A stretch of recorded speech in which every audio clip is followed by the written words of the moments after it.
কী ছিল? গ্রাহক অঙ্গ ছিল হাত। তাহলে হাতের আঙ্গুলে যে অনুভূতিবাহী নিউরন ছিল সেই নিউরনে গেল। ওই নিউরনের কোথায়? ডেনড্রাইট। ডেনড্রাইট হইতে গেল কোথায়? কোষদেহ। কোষদেহ থেকে গেল কোথায়? অ্যাক্সন। অ্যাক্সন থেকে গেল কোথায়? সিন্যাপস। সিন্যাপস থেকে পরবর্তী নিউরনের ডেনড্রাইটে।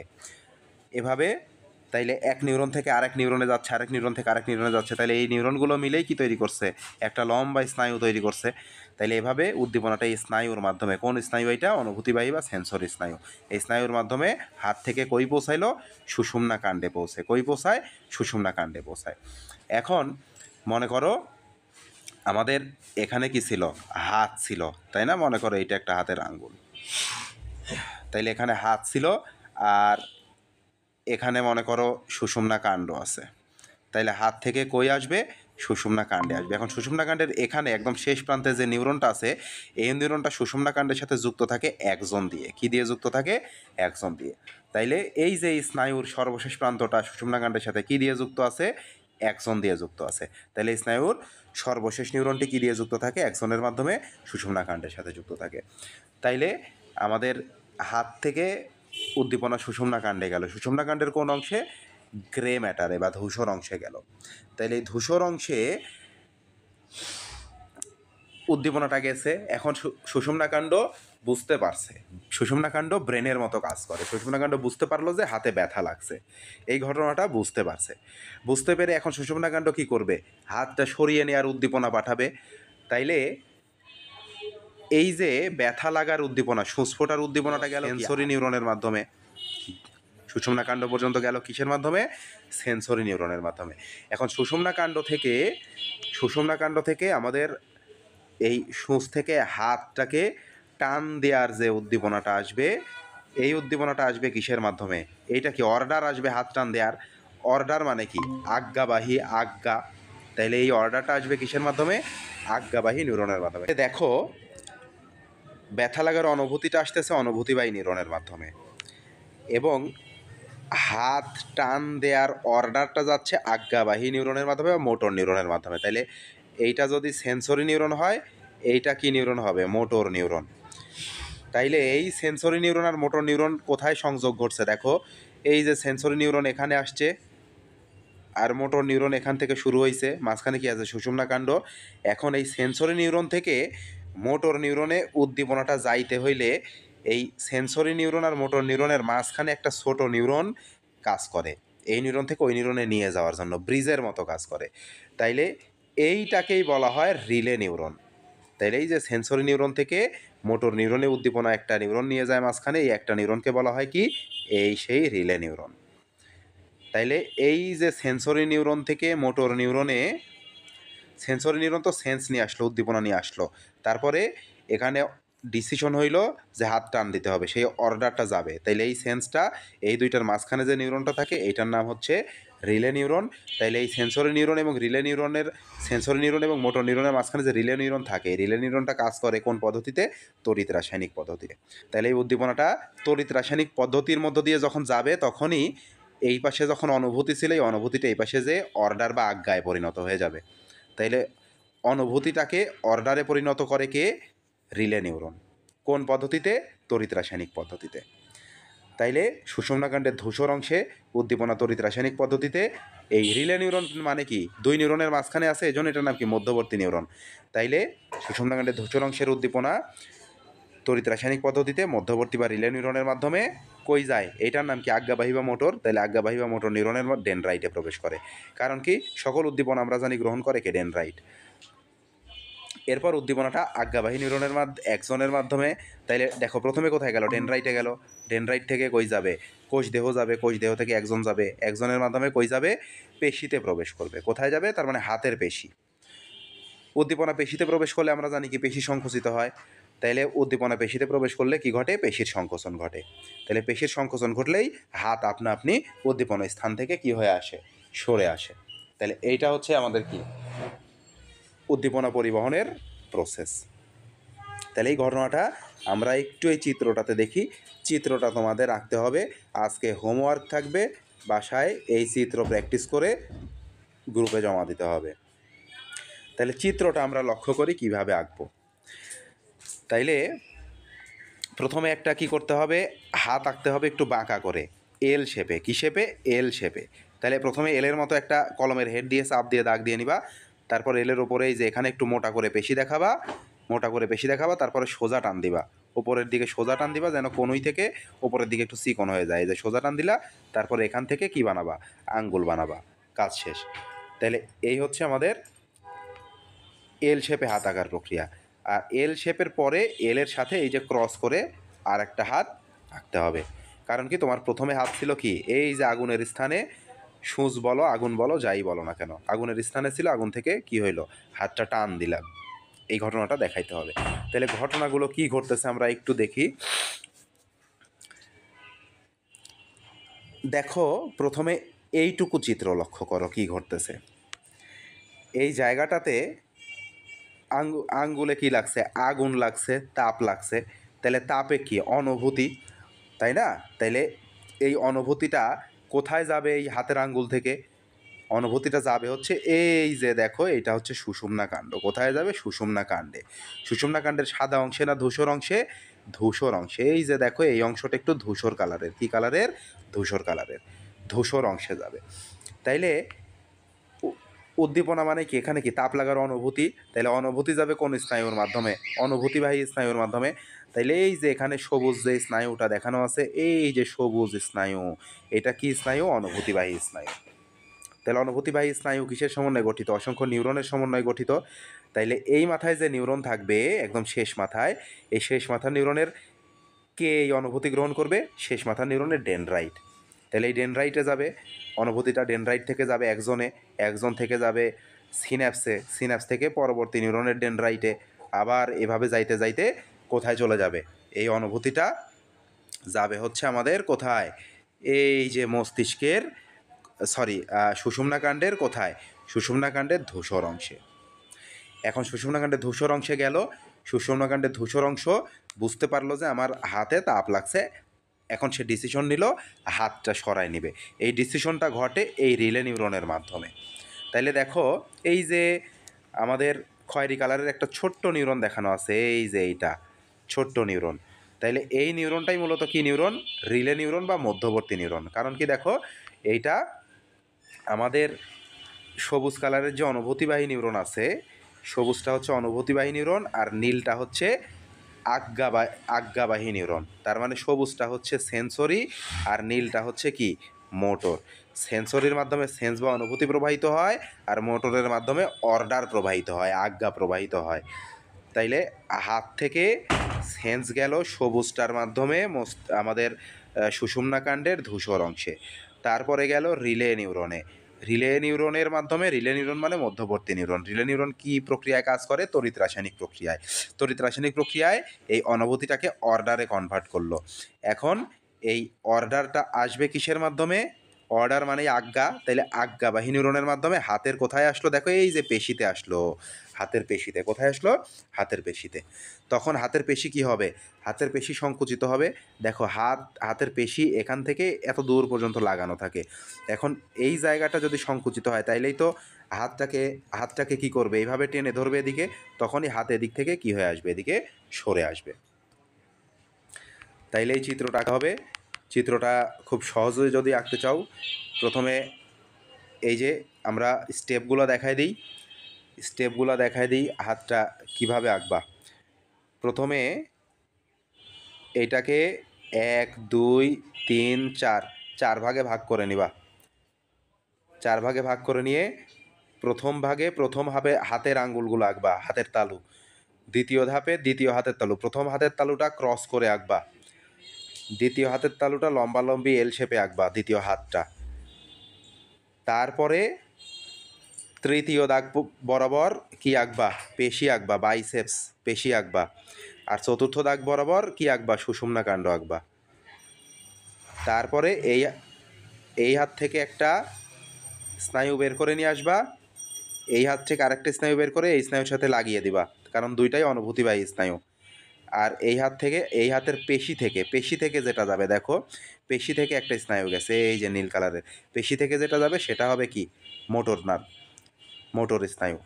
আর হাতের আঙ্গুল থেকে যেগুলা গেছে এগুলা কি? অনুভূতিবাহী স্নায়ু। তাহলে এটা একটু প্র্যাকটিস করবা, বাসায় প্র্যাকটিস করে চিত্রটা জমা দিবা। আমরা আর একবার রিভিশন দিয়ে আসি কী কী পড়ছি।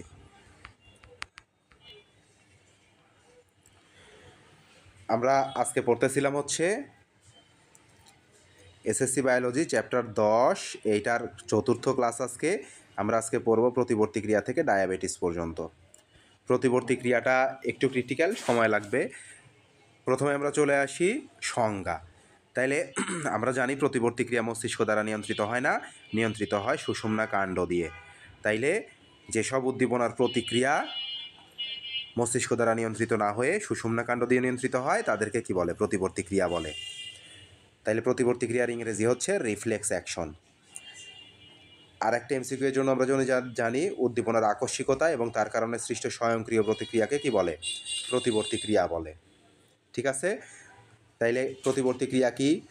আঙ্গুলে সূচ ফুটলে, তাপ লাগলে, উদ্দীপনার স্থান থেকে যে আমরা হাত দ্রুত সরিয়ে নিই, এই ঘটনাগুলোই কি প্রতিবর্তী ক্রিয়া। চোখে পোকা পড়লে আমরা দ্রুত চোখটা বন্ধ করে ফেলি, তাই না? অতিরিক্ত আলো লাগলে আমরা চোখ বন্ধ করে ফেলি, এগুলো সবই কি প্রতিবর্তী ক্রিয়া। তাইলে প্রতিবর্তী ক্রিয়া আমাদের ইচ্ছাধীন নয়, আমরা চাইলেও এটা নিয়ন্ত্রণ করতে পারি না, এটা স্বয়ংক্রিয়ভাবে নিয়ন্ত্রিত হয়। এটা কি দ্বারা নিয়ন্ত্রিত হয়? সুষুম্না কাণ্ড দিয়ে, মস্তিষ্ক দিয়ে নিয়ন্ত্রিত হয় না।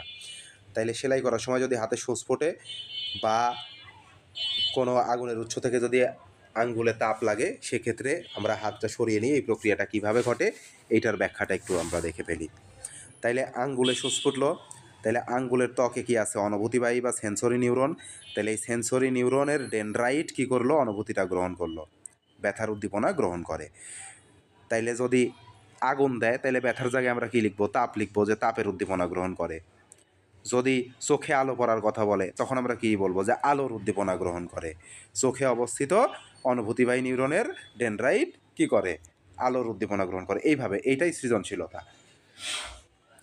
তাইলে এই উদ্দীপনা এই নিউরনের কে গ্রহণ করলো? ডেনড্রাইট গ্রহণ করলো। ডেনড্রাইট থেকে যায় কোথায়? কোষদেহ। কোষদেহ থেকে কই যায়? অ্যাক্সন। অ্যাক্সন থেকে কই যায়? সিন্যাপস। সিন্যাপস থেকে পরবর্তী নিউরনে যায়, পরবর্তী নিউরনের ডেনড্রাইটে। এইভাবে ফাইনালি কোথায় পৌঁছে? সুষুম্না কাণ্ডে পৌঁছে। সুষুম্না কাণ্ডের কোন অংশে পৌঁছে? সুষুম্না কাণ্ডের ধূসর অংশে পৌঁছে। এই ধূসর অংশে দুই স্নায়ুর মাঝখানে একটা মধ্যবর্তী বা রিলে নিউরন থাকে। তাইলে ধূসর অংশে পৌঁছলো, ধূসর অংশে এই উদ্দীপনাটা এই মধ্যবর্তী বা রিলে নিউরনে প্রবেশ করে। রিলে নিউরনে এটার কি ঘটনা ঘটে? তড়িৎ রাসায়নিক পদ্ধতিতে এই উদ্দীপনাটা আজ্ঞাবাহী বা মোটর নিউরনের ট্রান্সফার হয়। এখন যে কোনো উদ্দীপনা নতুন নিউরনে গেলে সেই নিউরনের কে গ্রহণ করে উদ্দীপনা? ডেনড্রাইট গ্রহণ করে। এই জন্য কি আজ্ঞাবাহী নিউরনেরও কোথায় যাবে? এটা ডেনড্রাইটে যাবে। তাহলে ডেনড্রাইট থেকে কই যাবে? কোষ দেহে যাবে, কোষ দেহ থেকে একজন যাবে। এইভাবে ওই নিউরনের মাধ্যমে কোথায় প্রবেশ করে?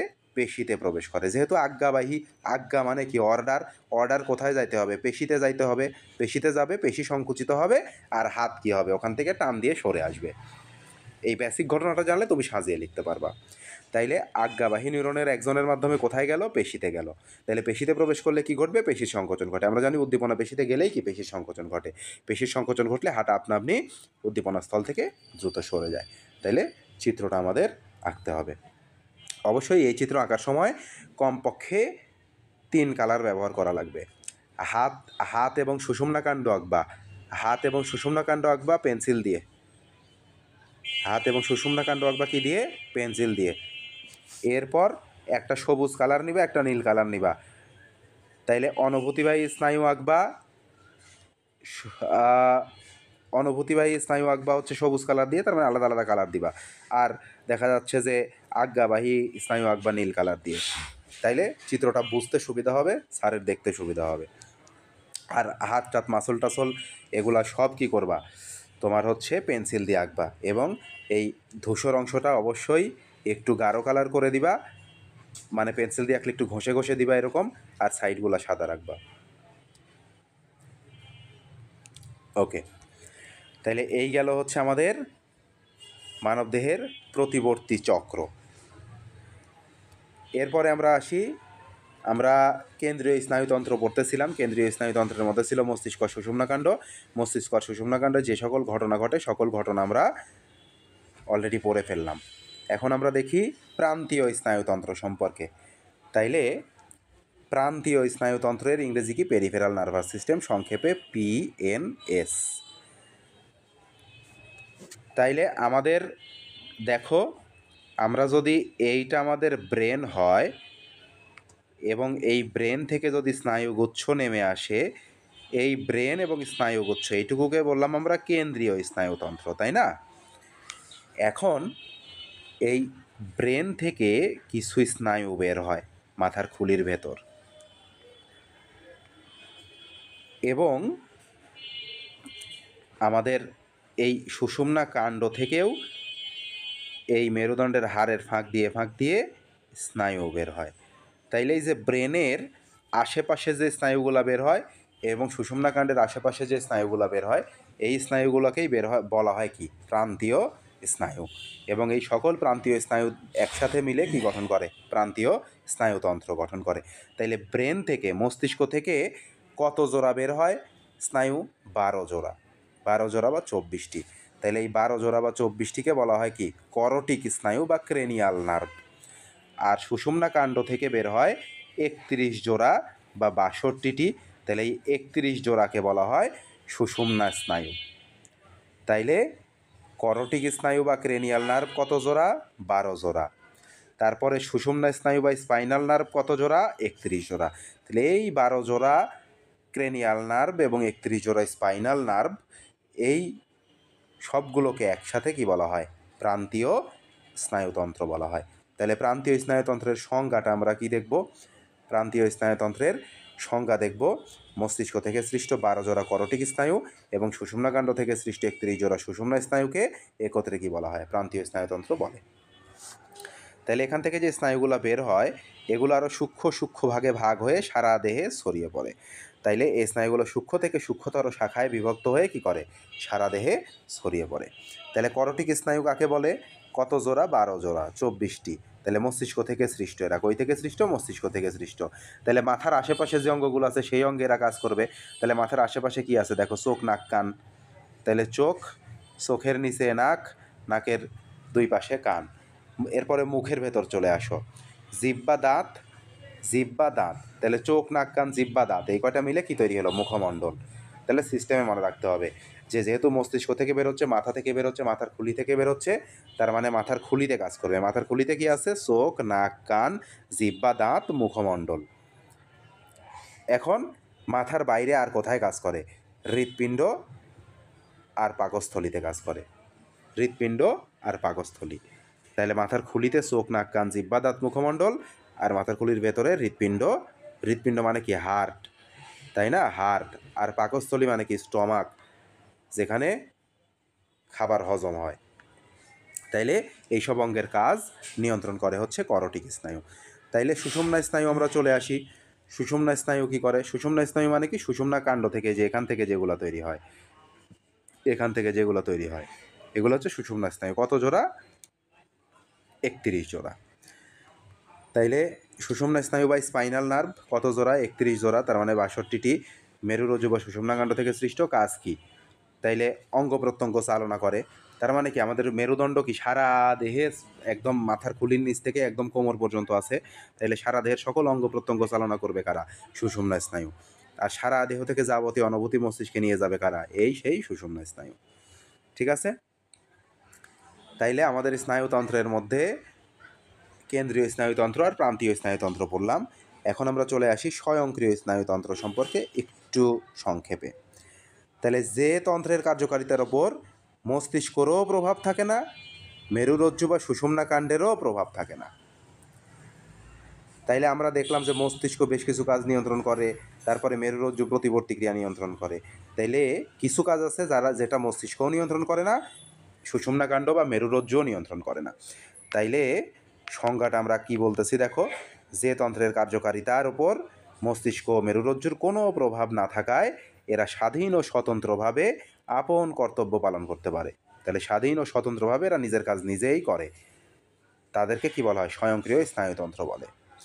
স্বয়ংক্রিয় স্নায়ুতন্ত্র কোথায় কোথায় কাজ করে? আমাদের হৃৎপিণ্ডে কাজ করে, অন্ত্র কাজ করে। অন্ত্র মানে কি? নাড়িভুঁড়ি। ঠিক আছে? তাহলে হৃৎপিণ্ডে কাজ করে, অন্ত্রে কাজ করে, পাকস্থলীতে কাজ করে, অগ্নাশয়ে কাজ করে। তাহলে এই যে আমাদের দেহের ভেতরের যেসব অঙ্গ আছে, হৃৎপিণ্ড, নাড়িভুঁড়ি বা অন্ত্র, পাকস্থলী বা স্টমাক, অগ্নাশয়, এগুলার কাজ পরিচালনা আমাদের কোনো নিয়ন্ত্রণ থাকে না, কারণ আমরা চাইলেই কি হৃৎপিণ্ডের কাজ বন্ধ রাখতে পারি? আমি মনে করো যে আমি চিন্তা করলাম হৃৎপিণ্ডের কাজ আমি 30 সেকেন্ড বন্ধ রাখবো, পারবো? পারবো না। আমি চাইলাম যে 30 সেকেন্ড আমার হজম বন্ধ রাখবো, পারবো? পারবো না। তাইলে এই যে যেগুলো আমাদের ইচ্ছাধীন নয়, আমরা কোনোভাবেই নিয়ন্ত্রণ করতে পারি না, তাইলে আমাদের মস্তিষ্কও এটা নিয়ন্ত্রণ করতে পারে না, মেরুরজ্জুও নিয়ন্ত্রণ করতে পারে না। এরা নিজের কাজ নিজেই নিয়ন্ত্রণ করে অটোমেটেড সিস্টেমে। তাইলে এইগুলাকে বলা হয় হচ্ছে কি স্বয়ংক্রিয় স্নায়ুতন্ত্র।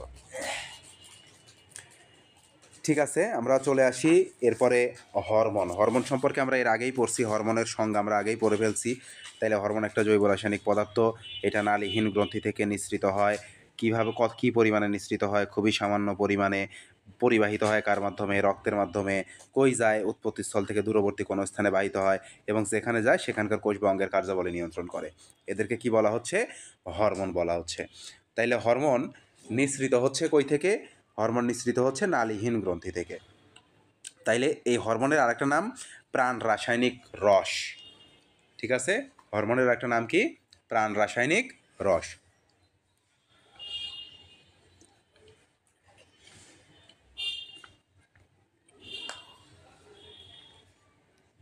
এরপরে তাহলে হরমোন কই থেকে নিঃসৃত হচ্ছে? নালীহীন গ্রন্থি। তার মানে এটা যদি একটা গ্রন্থি হয়, এখানে নিঃসৃত হবে, রক্ত এখানে আসবে, রক্ত এসে এদেরকে নিয়ে যাবে, অন্য জায়গায় নিয়ে যাবে, সেখানে কাজ করবে। তাইলে দেখো এখানে যে হরমোনগুলো নিঃসৃত হইল, এই হরমোন এই জায়গা থেকে এই জায়গায় যাওয়ার জন্য, এই হরমোনগুলো এই জায়গা থেকে এই জায়গায় যাওয়ার জন্য মাঝখানে কি কোনো নালী আছে? মাঝখানে কোনো নালী আছে? নালী নাই। কে নিয়ে যাচ্ছে? রক্ত নিয়ে যাচ্ছে, এখানে কোনো নালী নাই। তাহলে হরমোন পরিবহনের জন্য পৃথক কোনো নালী নেই। এটা কিসের মাধ্যমে পরিবাহিত হয়? রক্তস্রোতের মাধ্যমে পরিবাহিত হয়।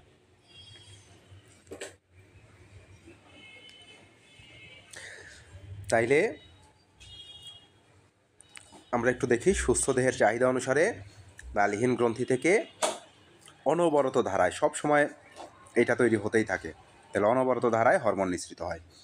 তবে প্রয়োজনের তুলনায় কম বা বেশি হরমোন নিঃসৃত হইলে নানা রকম অবাঞ্ছিত প্রতিক্রিয়া, তার মানে সমস্যার সৃষ্টি হইতে পারে। এখন আমরা দেখি যে প্রথমে দেখব নালীহীন গ্রন্থি কী কী আছে, সেই গ্রন্থি থেকে কী হরমোন নিঃসৃত হয় এবং তারা কী কাজ করে।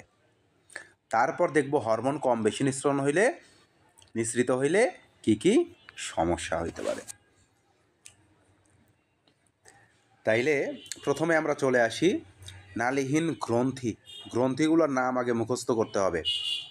তাহলে প্রথমে আমরা চলে আসি পিটুইটারি গ্রন্থি।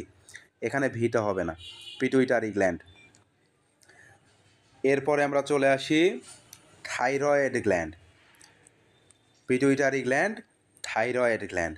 এরপরে চলে আসি প্যারাথাইরয়েড গ্ল্যান্ড, তারপরে থাইমাস, এরপর অ্যাড্রেনাল বা সুপ্রারেনাল, তারপরে অগ্নাশয়ের আইলেটস অফ ল্যাঙ্গারহ্যান্স, তারপরে গোনাড বা জনন গ্রন্থি। তাহলে সবগুলোর নাম আগে তোমার মুখস্থ করতে হবে। তাইলে এই ক্লাসটা করার সময় প্রথমে আগে কি করবা? এই গ্রন্থি কয়টার নাম মুখস্থ করে ফেলবা, তারপর তাদের ডিটেলস পড়বা। আমরা চলে আসি পিটুইটারি গ্রন্থি। এই গ্রন্থিগুলো কোনটা বডির কোথায় থাকে এটা আমরা নেক্সট ক্লাসে ছবি সহ দেখাবো। আজকের ক্লাসে এটা অ্যাড করা হয় নাই, নেক্সট ক্লাসে আমরা অ্যাড করে দিব। প্রথমে আমরা চলে আসি পিটুইটারি গ্রন্থি। তাহলে কী নাম? পিটুইটারি গ্রন্থি। তাইলে পিটুইটারি গ্রন্থি থাকে আমাদের ব্রেন যে আছে, মস্তিষ্ক আছে, মস্তিষ্কের নিচে। তাহলে পিটুইটারি গ্রন্থির অবস্থান কোথায়? আমাদের মস্তিষ্কের নিচে। পিটুইটারি গ্রন্থির আরেকটা নাম আছে। তাইলে এই যে নিচে, নিচে মানে নিচেটাকে হাইপো মানে নিচে বোঝানো হয়। হাইপো মানে কম, কম মানে নিচে। তাইলে এই পিটুইটারি গ্রন্থি যেহেতু মস্তিষ্কের নিচে থাকে, এই নিচে থেকে মনে রাখবা এটার আরেকটা নাম হচ্ছে হাইপোফাইসিস। তাহলে পিটুইটারি গ্রন্থির আরেকটা নাম কি? হাইপোফাইসিস। থাকে কোথায়? মস্তিষ্কের নিচে। তাহলে এইটা প্রধান হরমোন উৎপাদনকারী গ্রন্থি। তার মানে যত গ্রন্থি আছে সকল গ্রন্থির হেড হচ্ছে কে? পিটুইটারি গ্রন্থি। এই জন্য একটু লিখে রাখো, পিটুইটারি গ্রন্থিকে, এটা লিখে দিচ্ছি কিনা মনে নাই আমার, নিচে লেখা আছে কিনা, প্রভু গ্রন্থি বলা হয়। কি বলা হয়? প্রভু গ্রন্থি। এইটাকেই এই প্রভু গ্রন্থির মতোই আর একটা নাম বলা হয়, আর একটা উপাধি দেওয়া হয়। এইটাকেই বলা হয় রাজগ্রন্থি। কি বলা হয়? রাজগ্রন্থি। এইটাকেই বলা হয়, ইংরেজিতে বলা হয় মাস্টার গ্ল্যান্ড। কি বলা হয়? Master gland. তাইলে তোমাদের ক্ষয়ে প্রশ্ন আসে, পিটুইটারি গ্রন্থিকে প্রভু গ্রন্থি বা পিটুইটারি গ্রন্থিকে রাজগ্রন্থি বা পিটুইটারি গ্রন্থিকে মাস্টার গ্ল্যান্ড বলা হয় কেন? খুবই গুরুত্বপূর্ণ। এই যে আমরা পিটুইটারি গ্রন্থির মধ্যে যা যা লিখে দিচ্ছি, এতটুকুই এই প্রশ্নের উত্তর। দেখো, তাহলে পিটুইটারি গ্রন্থি কোথায় থাকে? মস্তিষ্কের নিচে থাকে, অন্য নাম হাইপোফাইসিস, প্রধান হরমোন উৎপাদনকারী গ্রন্থি। তাইলে দেহের সবচেয়ে গুরুত্বপূর্ণ নালীবিহীন গ্রন্থি পিটুইটারি। এটা সবচেয়ে গুরুত্বপূর্ণ হইলেও এটা সবচেয়ে ছোট। তাইলে এটা কেমন দেখতে? মোটর দানার মতো। কিসের মতো? ওই যে মটরশুঁটির যে দানা আছে, এরকম মটরশুঁটির দানার মতো। তাইলে দেহের সবচেয়ে বেশি গুরুত্বপূর্ণ গ্রন্থি হচ্ছে পিটুইটারি গ্রন্থি। সবচেয়ে বেশি গুরুত্বপূর্ণ, বাট সবচেয়ে ছোট। বাট আবার সবচেয়ে ছোট হয়েও সবচেয়ে বেশি প্রয়োজনীয় হরমোন এরা নিঃসরণ করে। তাইলে এদের নিঃসৃত হরমোন কি কি আছে? নিঃসৃত হরমোন মনে রাখবা, পিটুইটারি গ্রন্থি, পিটুইটারি গ্রন্থির মনে রাখবা জিএএসটি দিয়ে, জিএএসটি দিয়ে মনে রাখবা। জিতে হচ্ছে গোনাডোট্রপিক হরমোন। এই গোনাডোট্রপিক হরমোনকেও ছোট করে গোনাডোট্রপিন বলা হয়। আরেকটা আছে সোমাটোট্রপিক হরমোন। সোমাটোট্রপিক হরমোনকে ছোট করে সোমাটোট্রপিন বলা হয়। তাহলে দুইটা নামই দিয়ে রাখছি কেন? তোমাদের অপশনে যে দুইটার যে কোনোটা থাকতে পারে। তারপরে টিএসএইচ মানে কি? টিতে থাইরয়েড, এসতে স্টিমুলেটিং, এইচতে হরমোন। সব মুখস্থ থাকতে হবে এখানে, এগুলো সব মুখস্থ থাকতে হবে। তাইলে পিটুইটারি গ্রন্থি নিঃসৃত হরমোন, জিতে গোনাডোট্রপিক হরমোন, তারপরে এসতে সোমাটোট্রপিক হরমোন, টিতে টিএসএইচ বা থাইরয়েড স্টিমুলেটিং হরমোন, আর এতে অ্যাড্রেনোকর্টিকোট্রপিক হরমোন। এটাকে সংক্ষেপে অ্যাড্রেনোকর্টিকোট্রপিন বলা হয়। তাইলে চারটা নাম মুখস্থ থাকতে হবে। কি কি নাম আমরা পেলাম? Gonadotropic hormone, somatotropic hormone, thyroid stimulating hormone, অ্যাড্রেনোকর্টিকোট্রপিক hormone. তাইলে গোনাডোট্রপিক, জিতে গোনাডোট্রপিক, এতে অ্যাড্রেনোকর্টিকোট্রপিক, এসতে সোমাটোট্রপিক, আর টিতে টিএসএইচ, থাইরয়েড স্টিমুলেটিং হরমোন বা থাইরয়েড উদ্দীপক হরমোন। তাইলে এই যে লাস্টে বলে দেওয়া আছে, পিটুইটারি গ্রন্থি থেকে নিঃসৃত হরমোনের সংখ্যাও যেমন বেশি, অন্যান্য গ্রন্থির ওপরে এসব হরমোনের প্রভাবও বেশি। এজন্য পিটুইটারি গ্রন্থিকে কি বলা হয়? মাস্টার গ্ল্যান্ড বা প্রভু গ্রন্থি, বা আরেকটা কি বলছি এটা লিখে রাখবা, আরেকটা কি বলছি? রাজগ্রন্থি। তাইলে মাস্টার গ্ল্যান্ড, প্রভু গ্রন্থি বা রাজগ্রন্থি বলা হয় কেন? পিটুইটারি গ্রন্থি সম্পর্কে যেভাবে লিখে দিচ্ছে, এই প্রশ্নটা যদি আসে, পিটুইটারি গ্রন্থিকে প্রভু গ্রন্থি বা রাজগ্রন্থি বলা হয় কেন, তাইলে এই যে পিটুইটারি গ্রন্থির শুরু থেকে এতটুকু হুবহু লিখতে হবে। তোমার উত্তরের প্যাটার্নেই এটা লিখে দেওয়া আছে। তাইলে পিটুইটারি গ্রন্থি গেল। পিটুইটারি গ্রন্থি কই ছিল? মস্তিষ্কের নিচে, তাই না? এরপরে আমরা চলে আসি থাইরয়েড গ্রন্থি। কোন গ্রন্থি? থাইরয়েড গ্রন্থি। তাইলে তোমরা গলায় হাত দিবা, গলায় হাত দিলে দেখবা যে গলার আমাদের যে শ্বাসনালী আছে, শ্বাসনালীকে কি বলা হয়? শ্বাসনালীর পেঁচানো পেঁচানো জায়গাটাকে, অংশটাকে ট্রাকিয়া বলা হয়। এই শ্বাসনালীর ওপরে থাকে। তার মানে তোমার আমাদের গলা এবং আমাদের থুতনির যে সংযোগ স্থান আছে, এই জায়গাটাতে থাকে হচ্ছে আমাদের কি? থাইরয়েড গ্রন্থি। তাইলে এটা কোথায় থাকে? ট্রাকিয়ার উপরের অংশে। তার মানে ট্রাকিয়া মানে কি? শ্বাসনালী। শ্বাসনালী মানে কি? গলার ভেতর আছে। তার মানে কি? গলার উপরের অংশে বা ট্রাকিয়ার উপরের অংশে থাকে। এখন এটা নিঃসৃত হরমোন কি?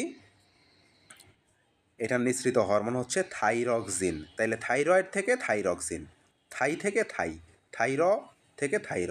তাহলে থাইরো, এই যে এখানে দেখো থাইরো আছে, এখানেও কি? থাইরো আছে। তাহলে থাইরয়েড থেকে থাইরক্সিন, আর সাথে কি আছে? ক্যালসিটোনিন। তাইলে থাইরয়েড গ্ল্যান্ড থেকে, থাইরয়েড গ্রন্থি থেকে নিঃসৃত হয় হচ্ছে টিসি। টিতে থাইরক্সিন, সিতে ক্যালসিটোনিন। এখন এই দুইটা হরমোন কে কী করে? থাইরক্সিন হরমোন চলে আসো, মানবদেহের স্বাভাবিক বৃদ্ধি ও বিপাক কাজ। বিপাক মানে কি? হজম। তাহলে স্বাভাবিক বৃদ্ধি ও বিপাক কাজ নিয়ন্ত্রণ করে। আর ক্যালসিটোনিন নামের মধ্যেই ক্যালসি আছে, তার মানে ক্যালসিয়াম। তাহলে এটা ক্যালসিয়াম বিপাকে সাহায্য করে। ক্যালসি থেকে ক্যালসিয়াম, তাহলে ক্যালসিয়াম বিপাকে সাহায্য করে। আর এটা অন্যান্য বিপাক কাজ নিয়ন্ত্রণ করে, সাথে স্বাভাবিক বৃদ্ধি করে। তাহলে এই গেল হচ্ছে থাইরয়েড গ্ল্যান্ড। তাহলে এরপরে চলে আসি, দেখো থাইরয়েডের সাথেই কি লেখা আছে, প্যারা। তাহলে প্যারা থেকে মনে রাখবা পিছে। তাহলে প্যারাথাইরয়েড গ্ল্যান্ড কোথায় থাকে, থাইরয়েড গ্রন্থির পিছে থাকে, প্যারা থেকে পিছে। তাইলে প্যারাথাইরয়েড কোথায় থাকে, থাইরয়েডের পিছে থাকে, তাহলে থাইরয়েড গ্রন্থির পিছনে অবস্থান। অ্যান্ড প্যারাথাইরয়েড গ্রন্থির সংখ্যা কয়টি, প্যারাথাইরয়েড গ্রন্থির সংখ্যা হচ্ছে 4টি। তাইলে আমাদের থাইরয়েড গ্রন্থিটা দেখো কেমন থাকে, এরকম থাকে, আমাদের গলার এখানে কেমন থাকে, এরকম থাকে।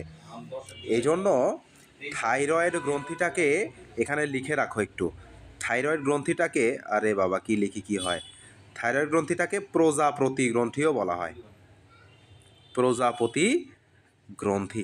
থাইরয়েড গ্রন্থিটাকে প্রজাপতি গ্রন্থি বলা হয় কেন, দেখো এই যে প্রজাপতির আকৃতির, মনে হচ্ছে প্রজাপতির 2টা পাখা এবং মাঝখানের অংশটা এরকম একটা অংশ দ্বারা যুক্ত থাকে। তাহলে এটা দেখতে কেমন মনে হয়, প্রজাপতি। দেখো এখানে একটা চোখ দিয়ে এখানে কিছু সুর দিয়া দিবা, দেখবা যে একটা প্রজাপতি হয়ে গেছে। তাইলে থাইরয়েড গ্রন্থিটাকে কি গ্রন্থি বলা হয়, প্রজাপতি গ্রন্থি বলা হয়। এবং এই থাইরয়েড গ্রন্থির আশপাশ দিয়ে 4টা গ্রন্থি থাকে। তাহলে এই 4টা গ্রন্থিকে বলা হয়, পিছনে আছে, এই জন্য এটাকে বলা হয় প্যারাথাইরয়েড গ্রন্থি। তাহলে প্যারাথাইরয়েড গ্রন্থির সংখ্যা কয়টা, 4টা। তাইলে থাইরয়েড গ্রন্থির যেরকম থাইরক্সিন ছিল, আর প্যারাথাইরয়েড গ্রন্থির হরমোন কি, প্যারা আছে দেখো, সাথে থরমোন। তাইলে প্যারাথরমোন হরমোন নিঃসরণ করে প্যারাথাইরয়েড গ্রন্থি। তাহলে এখানেও প্যারা আছে, এখানেও প্যারা আছে। তাহলে প্যারাথাইরয়েড গ্রন্থি প্যারাথরমোন নিঃসরণ করে। তাহলে প্যারাথরমোন হরমোন কি করে, ক্যালসিয়াম আর ফসফরাস 2টার বিপাক নিয়ন্ত্রণ করে। তাহলে উপরে আমরা পাইছিলাম ক্যালসিটোনিন, ক্যালসিয়ামের বিপাক নিয়ন্ত্রণ করে, থাইরক্সিন স্বাভাবিক বৃদ্ধি আর অন্যান্য বিপাক নিয়ন্ত্রণ করে, আর প্যারাথরমোন ক্যালসিয়াম সাথে ফসফরাসের বিপাক নিয়ন্ত্রণ করে। তাইলে আমরা গ্রন্থি কী কী পড়লাম, পিটুইটারি, থাইরয়েড আর হচ্ছে প্যারাথাইরয়েড। এরপরে আমরা চলে আসি থাইমাস গ্রন্থি। থাইমাস গ্রন্থি কই থাকে, গ্রীবা অঞ্চলে। গ্রীবা মানে কি, ঘাড়। তাইলে থাইমাস গ্রন্থি থাকে আমাদের ঘাড়ের দিকে, গ্রীবা অঞ্চলে। এই গ্রন্থিটা শিশুকালে থাকে মূলত বড়, আর বয়স বৃদ্ধির সাথে সাথে তোমরা যত বড় হবা এটা আস্তে আস্তে ছোট হইতে হইতে নাই হয়ে যাইতে পারে। তার মানে বড় দেহে অধিকাংশ ক্ষেত্রে পাওয়া যায় না, থাকে না, বড়দের দেহে অধিকাংশ ক্ষেত্রে থাকে না, থাকলেও খুবই ছোট থাকে এবং তার কোনো কাজ থাকে না, সেরকম ফাংশন থাকে না। তাইলে থাইমাস গ্রন্থি গ্রীবা অঞ্চলে থাকে, শিশুকালে এই গ্রন্থি বিকশিত থাকে, বয়োবৃদ্ধির সাথে সাথে এটির আকার কী হইতে থাকে, ছোট হইতে থাকে। এজন্য শিশুদেহে এটি নিঃসৃত হরমোন, শিশুদেহে এটি থেকে নিঃসৃত হরমোন কি, থাইমোসিন। তাইলে এই যে থাইমাস থেকে থাইমোসিন, সবার কিন্তু নামের সাথে মিল আছে, মিল রেখে রেখে মুখস্থ করতে হবে। তাহলে থাইমাস থেকে থাইমোসিন। তাহলে থাইমোসিন হরমোন শিশুদেহে বেশি পাওয়া যাবে না বড়দের দেহে বেশি পাওয়া যাবে, যেহেতু এটা শিশুদেহে বিকশিত থাকে, বড়দেহে থাকে বা থাকে না, থাকলেও ছোট, তার মানে কি শিশুদেহে থাইমোসিন কী হবে, বেশি পাওয়া যাবে, আর পূর্ণবয়স্ক মানুষে এই হরমোনটা পাওয়া যাবে না, থাকলেও খুবই সামান্য পরিমাণে। এই গেল হচ্ছে আমাদের থাইমাস গ্ল্যান্ড। এরপরে আমরা চলে আসি অ্যাডরেনাল। দেখো রেনাল মানে হচ্ছে কিডনি, রেনাল মানে কি, কিডনি, আর অ্যাড মানে কি, যুক্ত, অ্যাড মানে কি যোগ। তাইলে অ্যাডরেনাল মানে কিডনির সাথে যোগ হয়ে থাকে। তাইলে মনে করো যে এইটা একটা কিডনি, এইটা যদি একটা কিডনি হয়, এই কিডনির ওপরে ছোট্ট একটা টুপির মতো করে একটা গ্রন্থি থাকে। তাহলে কিডনির ওপরে যেটা যুক্ত থাকে টুপির মতো, তাকেই বলা হয় কি, অ্যাড্রেনাল গ্রন্থি। কিডনির ওপরে আছে না নিচে আছে, ওপরে আছে। এই সুপ্রা মানে হচ্ছে ওপরে, এই জন্য অ্যাড্রেনাল গ্রন্থির আরেকটা নাম কি, সুপ্রা রেনাল গ্রন্থি। সুপ্রা রেনাল মানে কিডনির ওপরে। তাহলে অবস্থান কোথায়, কিডনির ওপরে। নিঃসৃত হরমোন দেখো অ্যাডরেনাল নামের সাথে মিল, অ্যাড্রেনালিন, অ্যাডরেনাল থেকে অ্যাড্রেনালিন। তাহলে নিঃসৃত হরমোন কি, অ্যাড্রেনালিন। এখন অ্যাড্রেনালিন হরমোন কী কী কাজ করে, অত্যাবশ্যকীয় বিপাকীয় কার্যকলাপ নিয়ন্ত্রণ করে, আর সবচেয়ে গুরুত্বপূর্ণ যে কাজটা করে, এমসিকিউ আসে, যে মানসিক ও শারীরিক চাপ থেকে পরিত্রাণে সহায়তা করে। তার মানে অ্যাড্রেনালিন হরমোন যদি তোমার দেহে কমে যায়, তাইলে তোমার ওই যে মন খারাপ, কান্নাকাটি, বিরক্ত এগুলা বেড়ে যাবে, মানসিক টেনশন এগুলা বেড়ে যাবে। আর অ্যাড্রেনালিন বেশি থাকলে এই জিনিসগুলো নিয়ন্ত্রিত থাকবে। এরপরে খুবই গুরুত্বপূর্ণ আমরা চলে আসি আইলেটস অফ ল্যাঙ্গারহ্যান্স। আমাদের হরমোন কয়টা শেষ হয়ে গেলে আমরা রিভিশন দিয়ে দেবো। চলে আসি islets of Langerhans. Islets of Langerhans থাকে কোথায় দেখো, আগে নামটা সম্পর্কে বুঝো। এটা দেখো, বানানটা দেখো, ISLET, এটার উচ্চারণ কিন্তু আইলেট, এখানে এস এর উচ্চারণ হয় না। এই আইলেট মানে কি? আইলেট মানে হচ্ছে দ্বীপ। আইলেট মানে কি? দ্বীপ। ঠিক আছে? তাইলে এই আমাদের যে অগ্নাশয় আছে, কি আছে? অগ্নাশয়। এখন এইটা যদি মনে করো আমাদের অগ্নাশয় হয়, এই অগ্নাশয়ের ভেতরে মাঝখানে, অগ্নাশয়ের ভেতরে এরকম এক গুচ্ছ কিছু কোষ থাকে। এখন এই কোষগুলাকে অণুবীক্ষণ যন্ত্রে দেখলে মনে হয় যে, দেখো মনে হচ্ছে না চারিদিকে, মনে হচ্ছে যে চারিদিকে, এদিক দিয়ে সমুদ্রের পানি, সমুদ্র, চারিদিকে সমুদ্র আর মাঝখানে একটা দ্বীপ, এরকম মনে হচ্ছে না? তাইলে এই অণুবীক্ষণ যন্ত্রের সর্বপ্রথম এটা আবিষ্কার করেন বিজ্ঞানী ল্যাঙ্গারহ্যান্স। কে আবিষ্কার করেন? বিজ্ঞানী ল্যাঙ্গারহ্যান্স। তাহলে এটাকে দেখতে দ্বীপের মতো দেখা যায়, এজন্য তিনি এটার নাম দিলেন আইলেট। আবিষ্কার করলেন ল্যাঙ্গারহ্যান্স, এজন্য এটাকে বলা হয় আইলেটস অফ ল্যাঙ্গারহ্যান্স বা ল্যাঙ্গারহ্যান্সের দ্বীপপুঞ্জ। তাহলে এটাকেই আইলেটস অফ ল্যাঙ্গারহ্যান্স বলা হয়, বা বাংলায় বলা হয় ল্যাঙ্গারহ্যান্সের দ্বীপপুঞ্জ। এটা আমার এখানে লিখে দেওয়া না থাকলে লিখে রাখবা যে এটাকে ল্যাঙ্গারহ্যান্সের দ্বীপপুঞ্জ বলে, কারণ পরীক্ষায় অনেক সময় ল্যাঙ্গারহ্যান্সের দ্বীপপুঞ্জটা উল্লেখ করে দেয়। তাইলে এই আইলেটস পাই কোথায় আমরা? অগ্নাশয়ের ভেতর। কোথায় পাই? অগ্নাশয়ের ভেতর। তাহলে অগ্নাশয়ের ভেতর অবস্থিত কোষগুচ্ছ। তাহলে এই কোষগুচ্ছ দেখতে দ্বীপের মতো দেখায়, এবং এটি আবিষ্কার করেন ল্যাঙ্গারহ্যান্স নামক বিজ্ঞানী, এই জন্য এটাকে কি বলা হয়? আইলেটস অফ ল্যাঙ্গারহ্যান্স বলা হয়। তাইলে অগ্নাশয়ের আইলেটস অফ ল্যাঙ্গারহ্যান্সে 5 ধরনের কোষ থাকে। কয় ধরনের কোষ থাকে? 5 ধরনের কোষ থাকে। একটা কোষের নাম আলফা কোষ, আর একটা কোষের নাম বিটা কোষ, আর একটা কোষের নাম ডেল্টা কোষ, আর একটা কোষের নাম গামা কোষ, আর আর একটা কোষের নাম হচ্ছে এপসাইলন কোষ। এপসাইলন, এই যে এরকম ইয়ের মতো। তাহলে এই চিহ্নগুলো লিখে রাখবা কোনটার চিহ্ন কেমন। তাইলে এই যে আলফা, আবার লিখে দিই, তাহলে এগুলো তোমরা একটু লিখে রাখতে হবে কোনটার চিহ্ন কেমন। তাইলে দেখো, একটা পেলাম আলফা, আর একটা পেলাম বিটা, আর একটা পেলাম গামা, সরি ডেল্টা পাইছি, ডেল্টা, আর একটা পেলাম গামা, আর একটা পেলাম কি? এপসাইলন। এখন এতগুলা কোষ থেকে সবগুলো তোমরা ইন্টারমিডিয়েটে জানবা, বড় হয়ে জানবা। এখন আপাতত জানতে হবে আলফা কোষ আর বিটা কোষ সম্পর্কে। কে কে সম্পর্কে? আলফা আর বিটা কোষ সম্পর্কে মনে রাখবা। আলফা, আলফা, আলফার সাথে মনে রাখবা জি, আর বিটার সঙ্গে আই।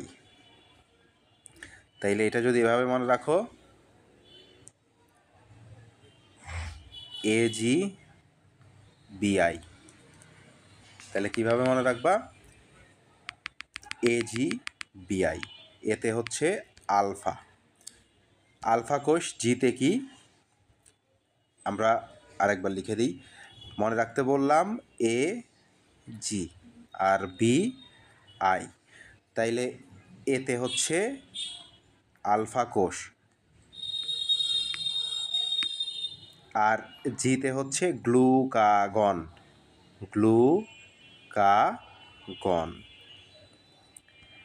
আর এইদিকে বিতে হচ্ছে বিটা কোষ, আইতে হচ্ছে ইনসুলিন। আইতে কি? ইনসুলিন। তাইলে আমরা এত কথা বলার মূলত উদ্দেশ্য হচ্ছে অগ্নাশয়ের আলফা কোষ গ্লুকাগন নামক একটা হরমোন নিঃসরণ করে, এবং বিটা কোষ ইনসুলিন নামক হরমোন নিঃসরণ করে। এখন এই অগ্নাশয়ের আলফা কোষ আর বিটা কোষের এই দুইটা হরমোন কি করে? আমাদের যদি কারো রক্তে গ্লুকোজের পরিমাণ কমে যায়, গ্লুকোজের পরিমাণ কি হয়ে যায়? কমে যায়। কমে গেলে কি আমরা জানি যে আমাদের ব্রেনের খাদ্য কি? গ্লুকোজ। তাইলে গ্লুকোজের পরিমাণ কমে গেলে আমাদের ব্রেন চলবে? ব্রেন চলবে না। ব্রেন চলবে না মানে আমার সারা দেহই চলবে না। তাইলে চোখে ঝাপসা দেখা শুরু করবা, গলামলা শুকায় যাবে, মাথা ঘুরবে, অজ্ঞান হয়ে যাবে, অনেক কাহিনী ঘটবে। গ্লুকোজের পরিমাণ যদি অতিরিক্ত কমে যায় সেক্ষেত্রে। তাহলে গ্লুকোজের পরিমাণ কমে গেলে সেই কমে যাওয়া গ্লুকোজের পরিমাণটাকে বাড়ায় হচ্ছে গ্লুকাগন। তাহলে গ্লুকোজের পরিমাণ কমে গেলে বাড়ায় কে? গ্লুকাগন। আর এর উল্টা কাজ করে হচ্ছে ইনসুলিন। ইনসুলিন কি করে? গ্লুকোজের পরিমাণ বেড়ে গেলে সেটাকে কমায়। তার মানে মনে রাখবা, গ্লুকাগন বাড়ায়, ইনসুলিন কমায়। তোমাদের বইয়ে এটা কিন্তু স্পেসিফিক্যালি দেওয়া নাই, ভুলভাল মানে সংক্ষিপ্তভাবে দেওয়া আছে, ভুলও দেওয়া নাই ঠিক, আবার একভাবে বলা চলে ভুল। বলছে তোমাদের বইয়ে বলছে যে ইনসুলিন রক্তে গ্লুকোজের মাত্রা নিয়ন্ত্রণ করে। এটা ভুল। নিয়ন্ত্রণ করা মানে কি? নিয়ন্ত্রণ করা মানে বাড়লে কি করবে? কমাইতে হবে, আবার কমলে কি করতে হবে? বাড়াইতে হবে। এই ঘটনাটা হচ্ছে নিয়ন্ত্রণ। নিয়ন্ত্রণ মূলত করে দুইজন মিলে, গ্লুকাগন আর ইনসুলিন। তাহলে ইনসুলিন যদি আমাদের রক্তে গ্লুকোজের পরিমাণ বেড়ে যায় সেটাকে কমিয়ে দেয়, আর গ্লুকাগন যদি বেশি কমে যায় তখন সেটাকে বাড়িয়ে দেয়। তাহলে এই ইনসুলিন বলো গ্লুকাগন বলো দুইটাই আমরা কোথায় পাই? অগ্ন্যাশয়ের আইলেটস অফ ল্যাঙ্গারহ্যান্সে। এটা যদি একটু প্যারা লাগে তাহলে নিজের বাসায় কল্পনা করো, বাসায় যখন ডায়াবেটিস রোগী দেখছো, তাহলে ডায়াবেটিস মানেই কি? ডায়াবেটিস এর রোগীদের কি খাইতে নিষেধ করা হয়? মিষ্টি খাইতে নিষেধ করা হয়। মিষ্টি মানেই কি? গ্লুকোজ, তাই না? তার মানে কেন নিষেধ করা হয়? কারণ এদের দেহে ডায়াবেটিসে কি আছে? গ্লুকোজের পরিমাণ অনেক বেশি আছে। তার মানে ডায়াবেটিস মানে রক্তে কি আছে? গ্লুকোজের পরিমাণ বেশি আছে। এই জন্য ডায়াবেটিসের রোগীদের ইনজেকশনের মাধ্যমে কি দেওয়া হয়? ইনসুলিন দেওয়া হয়। কেন? যে গ্লুকোজের পরিমাণটা বেশি আছে, এই গ্লুকোজের পরিমাণটা ইনসুলিন যেন কমায় ফেলতে পারে, কারণ অতিরিক্ত বেশি থাকলে সমস্যা।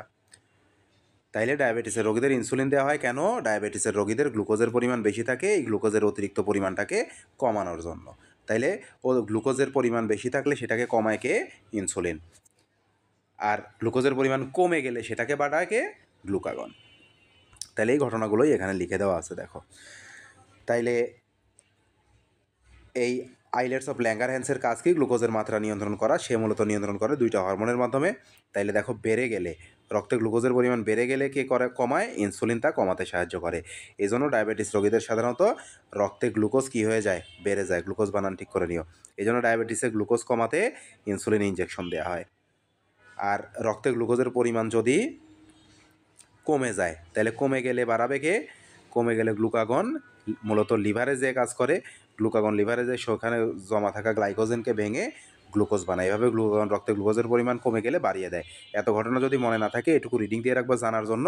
লিখবা মূলত এই যে রক্তে গ্লুকোজের পরিমাণ কমে গেলে বাড়ায় কে? গ্লুকাগন। তাইলে বেড়ে গেলে কমায় ইনসুলিন, আর কমে গেলে বাড়ায় গ্লুকাগন।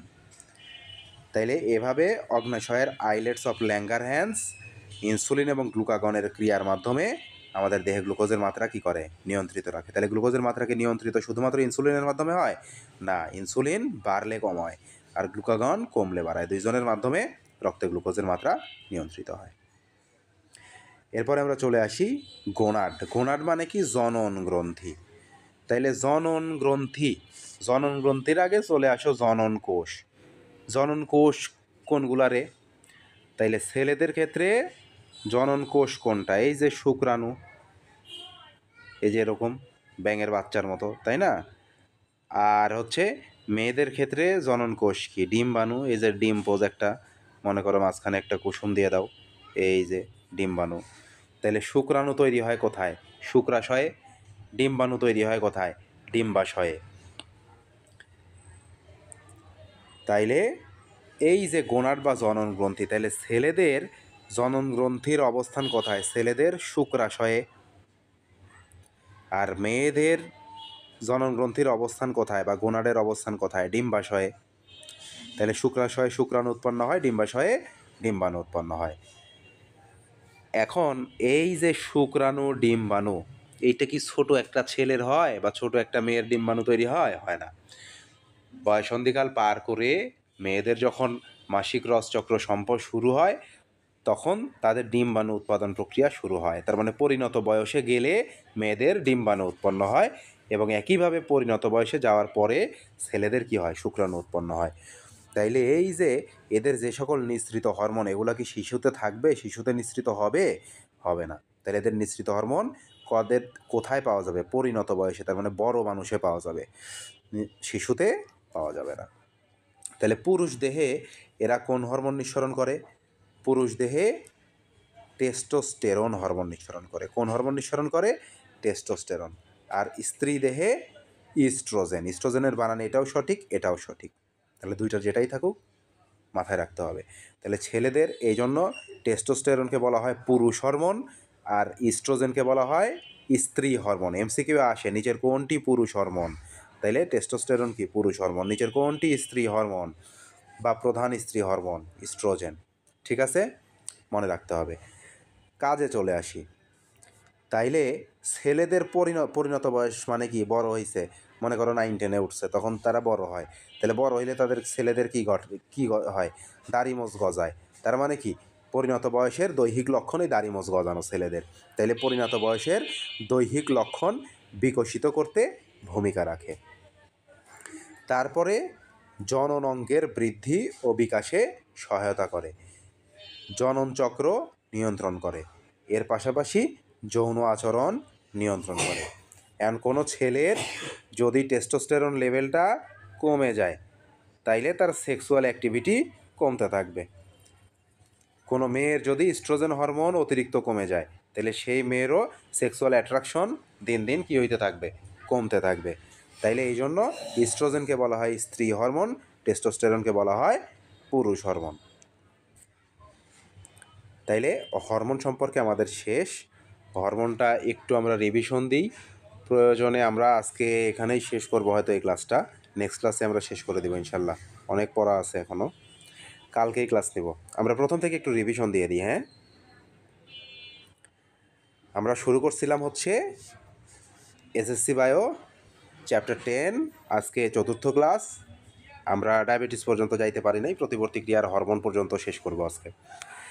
তাহলে প্রথমে আমরা চলে আসি প্রতিবর্তী ক্রিয়া সম্পর্কে বলছিলাম। এগুলো মস্তিষ্ক দ্বারা নিয়ন্ত্রিত হয় না, সুষুম্নাকাণ্ড দিয়ে নিয়ন্ত্রিত হয়, এবং এই ঘটনাগুলো ঘটে আকস্মিক এবং স্বয়ংক্রিয়। হঠাৎ আঙ্গুলে সুচ ফুটলে বা গরম কিছু পড়লে আমরা যে হাত টান দিই, এটা প্রতিবর্তী ক্রিয়ার উদাহরণ। প্রতিবর্তী ক্রিয়া আমাদের ইচ্ছাধীন নয়, আমরা চাইলে নিয়ন্ত্রণ করতে পারি না, এটা স্বয়ংক্রিয়ভাবে নিয়ন্ত্রিত হয় সুষুম্নাকাণ্ড দিয়ে। তারপরে সেলাই করার ঘটনাটা কিভাবে ঘটে আমরা এটা বলছি। সেলাই করার সময় সুচ ফুটলে কী ঘটনা ঘটে? তাইলে সুচ ফুটবে আঙ্গুলে, তাহলে আঙ্গুলের ত্বকে অবস্থিত অনুভূতিবাহী বা সেন্সরি নিউরন যে কোনো একটা লিখবে পরীক্ষায় যদি বাংলা লেখো সবসময় বাংলা ইউজ করবা, যদি ইংরেজি লেখো ইংরেজি ইউজ করবা। ইংরেজি ইউজ করার সুবিধা, ইংরেজি ইউজ করলে ভুল কম হয়। তাহলে সেন্সরি নিউরনের ডেনড্রাইট ব্যথার উদ্দীপনা গ্রহণ করে সে দিবে হচ্ছে কোষদেহ থেকে যাবে একজন থেকে যাবে সিনাপসে, পরবর্তী নিউরনের ডেনড্রাইটে, তারপরে যাবে হচ্ছে সুষুম্নাকাণ্ডের কোন অংশে? ধূসর অংশে। তারপরে যাবে হচ্ছে রিলে নিউরনে তড়িৎ রাসায়নিক পদ্ধতিতে আজ্ঞাবাহী নিউরনে ট্রান্সফার হবে, আজ্ঞাবাহী বা মোটর নিউরনে। তাইলে প্রথমে ছিল কোথায় দেখো? প্রথমে উদ্দীপনাটা গ্রহণ হইল সেন্সরি নিউরনে, তারপর রিলে নিউরনের মাধ্যমে গেল হচ্ছে মোটর নিউরনে। তাহলে সেন্সরি নিউরন থেকে, সেন্সরি স্নায়ু থেকে মোটর স্নায়ুতে যায় কার মাধ্যমে? রিলে নিউরনের মাধ্যমে বা মধ্যবর্তী নিউরন। রিলে নিউরনের আরেকটা নাম মধ্যবর্তী নিউরন। তাহলে এই নিউরনের কোন পদ্ধতিতে যায়? তড়িৎ রাসায়নিক পদ্ধতিতে। তাইলে এই উদ্দীপনা বা আজ্ঞাবাহী নিউরনের একজনের মাধ্যমে কোথায় যায়? পেশিতে প্রবেশ করে। তার মানে এখান থেকে এমসিকিউ আসে দেখো ভেঙে আজ্ঞাবাহী নিউরন পেশিতে কিসের মাধ্যমে, কিসের সাহায্যে সংযুক্ত থাকে? তাহলে দেখো পেশিতে কিসের সাহায্যে? একজনের সাহায্যে সংযুক্ত থাকবে। তাইলে উদ্দীপনাটি আজ্ঞাবাহী নিউরনের একজনের মাধ্যমে পেশিতে প্রবেশ করে। তাহলে পেশিতে প্রবেশ করলেই পেশি কী হবে? সংকুচিত হবে। সংকুচিত হইলে কী হবে? হাত আপনি উদ্দীপনার স্থান থেকে দূরে সরে আসবে। চিত্র লাগবে মাস্ট, এটা পরীক্ষায় আসবে 100% প্রতিবর্তী ক্রিয়া দিয়ে, 100% পরীক্ষায় আসবে। সো আজকে বাসায় বারবার চিত্রটা আঁকতে হবে এবং পড়াটা একদম কমপ্লিট করে ফেলতে হবে। এরপর আমরা চলে আসি প্রান্তীয় স্নায়ুতন্ত্র। 12 জোড়া করটিক স্নায়ু আর 31 জোড়া সুষুম্না স্নায়ুকে একত্রে প্রান্তীয় স্নায়ুতন্ত্র বলা হয়। তাইলে করটিক স্নায়ু 12 জোড়া, এটা মস্তিষ্ক থেকে সৃষ্টি হয় আর মাথার খুলিতে থাকে। তার মানে চোখ, নাক, কান, জিহ্বা, দাঁত, মুখমণ্ডল, আর মাথার খুলির বাইরে থাকবে হৃৎপিণ্ডের পাকস্থলী।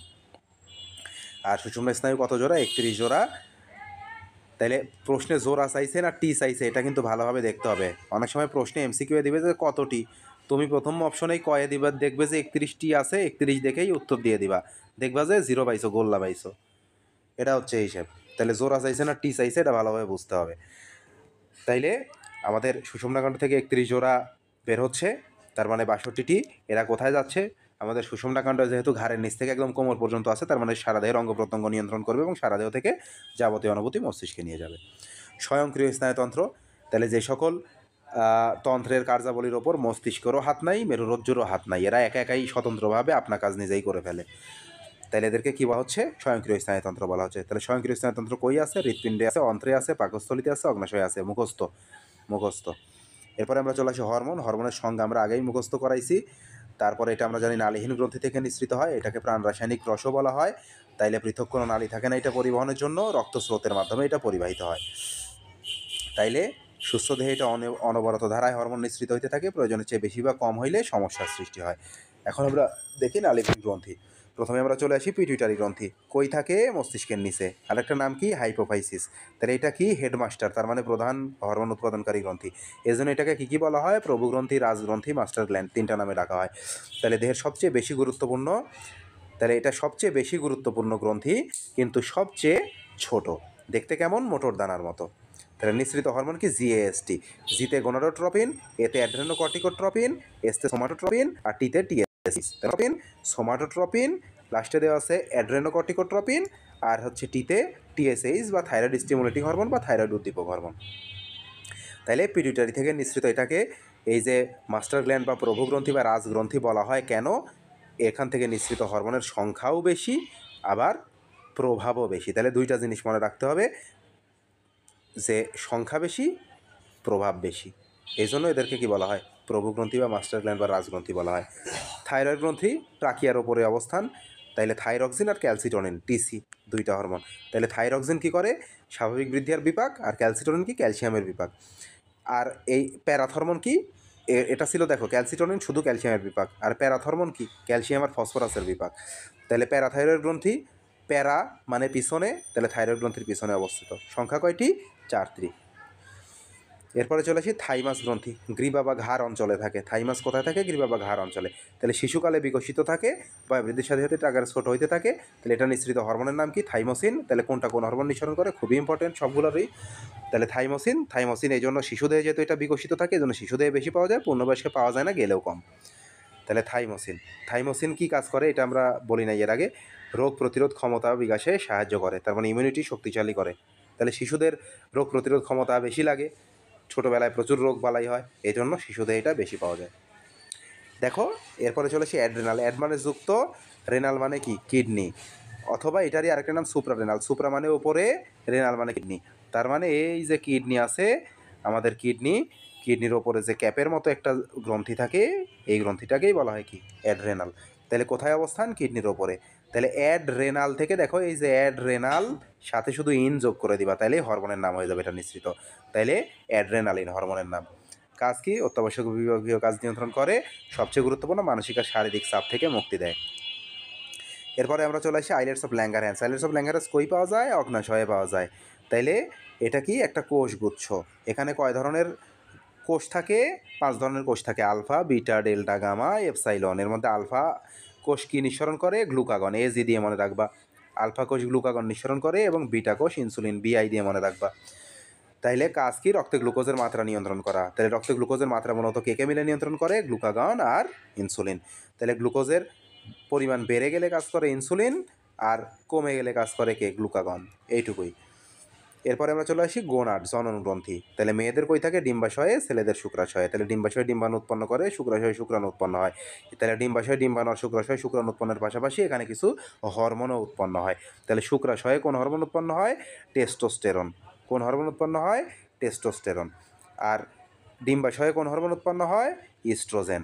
এজন্য টেস্টোস্টেরনকে পুরুষ হরমোন বলা হয়, ইস্ট্রোজেনকে মেয়ে হরমোন বলা হয়। এখন এখান থেকে যদি তোমাকে আমি সৃজনশীল প্রশ্ন করি, ছেলেদের দাড়ি গোঁফ গজায় কোন হরমোনের প্রভাবে?